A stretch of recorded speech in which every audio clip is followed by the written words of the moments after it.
মৌলভীবাজারে জেলা স্বেচ্ছাসেবক দলের পরিচ্ছন্ন অভিযান এবং শ্রীমঙ্গল উপজেলায় কওমি মাদ্রাসার শিক্ষার্থীদের মন্দির পাহারা। তিমির বণিক, মৌলভীবাজার প্রতিনিধি। মৌলভীবাজারে স্বেচ্ছাসেবক দলের পরিচ্ছন্ন অভিযান ও শ্রীমঙ্গল উপজেলায় কওমি মাদ্রাসার শিক্ষার্থীদের মন্দির পাহারা দিয়ে ধর্মীয় সহাবস্থান ও সমাজসেবার অনন্য উদাহরণ সৃষ্টি হয়েছে। মৌলভীবাজার পৌরসভার এলাকায় ছাত্র আন্দোলনের পরবর্তী প্রভাব হিসেবে সৃষ্ট ময়লার স্তূপ পরিষ্কারের দায়িত্ব নেয় জেলা স্বেচ্ছাসেবক দল। এছাড়া শ্রীমঙ্গল উপজেলার সংখ্যালঘুদের মন্দিরে হামলা প্রতিরোধে রাত জেগে পাহারার দায়িত্ব পালন করে কওমি মাদ্রাসার শিক্ষার্থীরা। মৌলভীবাজার পৌরসভা এলাকায় সাম্প্রতিক ছাত্র আন্দোলনের কারণে ময়লা আবর্জনা জমে যাওয়ায় শহরের বিভিন্ন এলাকায় জেলা স্বেচ্ছাসেবক দলের উদ্যোগে পরিচ্ছন্নতা অভিযান পরিচালিত হয়।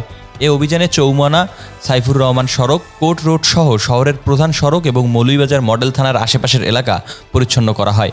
এতে নেতৃত্ব দেন জেলা স্বেচ্ছাসেবক দলের সদস্য সচিব আহমেদ আহাদ।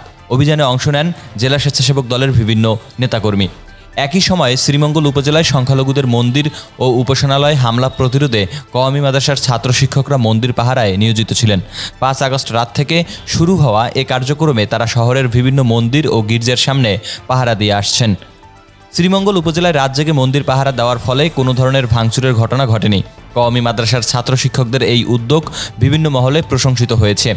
স্থানীয় প্রশাসন এবং সিভিল সমাজের সদস্যরাও তাদের এই উদ্যোগকে সাধুবাদ জানিয়েছেন। মৌলভীবাজারের বরুণা মাদ্রাসার শিক্ষার্থীরা মন্দির ও গির্জার পাহারার কাজের সঙ্গে সরাসরি যুক্ত ছিলেন। তারা জানান, ধর্মীয় সম্প্রীতি বজায় রাখতে এবং মন্দিরগুলোর নিরাপত্তা নিশ্চিত করতে তারা এই পদক্ষেপ গ্রহণ করেছেন।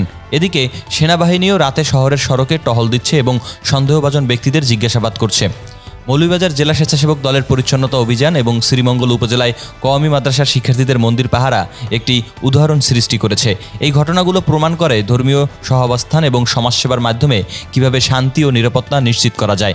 দেশের সকল স্থানে এমন সচেতনতা বৃদ্ধি পেলে সমাজের শান্তি ও সম্প্রীতি আরও সুদৃঢ় হবে।